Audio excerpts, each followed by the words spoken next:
नमस्कार जय जगन्नाथ सांग माने। अच्छा कहले देखी पिलादिनर स्मृति आमको खुशी दिए ना दुख दिए कमेंट रे निश्चय जनइबे। तो मु आज सकाळे चा पीऊ पीऊ हठात कहीं के जानी मो पिलादिनर कथा बहुत मन पड़ा।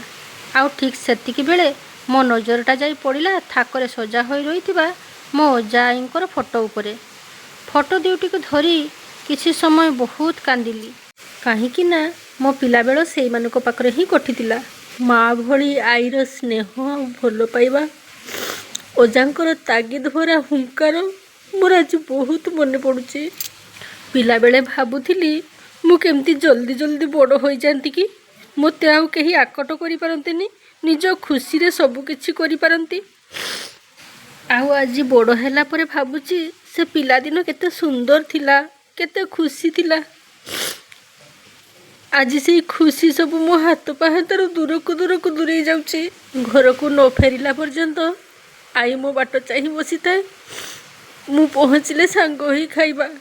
आउ घरे पहुँची गले अजा कहबे हे छुआ आसिला रे। अजा को साइकेल पछरे बसी स्कूल जीवा, निज हाथ रे मते तेल मुखे गधेई दबा। कहीं के जानी से पिला बेल कथा आज मोर बहुत मन पड़ुची। मनटा मानिलानी सेतिपाई भाबिली जा टिके मामू घर आड़े बुली आसबि। मो मामू घरटा एठू बेसी बाट नुहे, मात्र 5 किलोमीटर। तेणु मु स्कूटी धरी जाई पहुँची गली खुंटापुर छकरे। एठी जो हाई स्कूलटे अच्छी ना तार सत्यसाई विद्यापीठ। एई स्कूल रे मु पिलादिने पाठ पढ़ी। स्कूलटी को देखिला बेलकु पुराना स्मृति सब उज्जीवित हो पड़ुछि।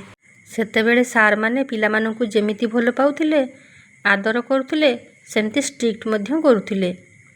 आउ आमर सार मानक प्रति जेमिति भय सेमिति भक्ति मध्य थिला। स्कूलटी से समय रे बहुत ना करथिला। बहु दूर दूरांतरु पिला माने आसी हॉस्टेल रही एठारे पाठ पढ़ुथिले। एबे तो ए छकरे 3-4टा दुकान हेलानी, मात्र सेतेबेले एई मौसांकर गोटिए बोली दुकान थिला।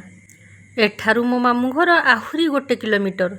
ए जो बिल सब देखुचंती ए बिल रास्ता पारी हैला पोरे जाई मामू घर गाँ पड़िबो। तो मु आसी पहुँची गली मो मामू घर गाँ रे। एटा जो देखुचंती एटा होची मंगला मंदिर, एटा होची तांको गाँ पोखरी। पिलादिने एई पोखरी रे केते गाधेइची, केते पहरिची। आउ अजांको बाड़ी को डोरी लुचि लुचि जाई आई पाखरे पहुँची जाइची। आउ आई मते बंचेबा पाई जाई कहे से तो घरे अछि, मिछटारे ताकू काहे कि रागुचो जे। आउ एइटा होची मो मामू घर। मामू माने तो समस्ते चाकरी बाकरी करी बाहरे रहिले, केवल अजा आई एठी रहउथिले। अजा तो 2 वर्ष हैला गलेनी।